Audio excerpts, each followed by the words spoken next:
आरमोरी तहसील कार्यालयामागे 29 वर्षीय तरुणाची गळफास लागून आत्महत्या।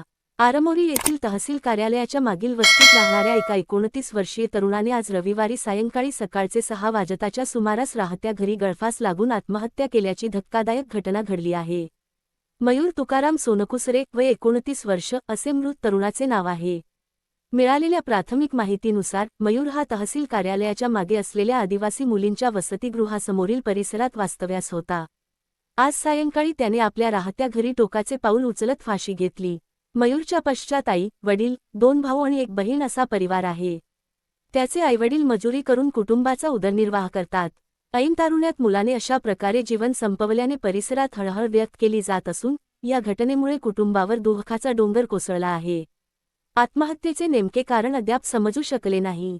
या घटनेची माहिती मिळताच स्थानिक पोलिसांनी घटनास्थळी धाव घेतली असून पुढील तपास सुरू आहे।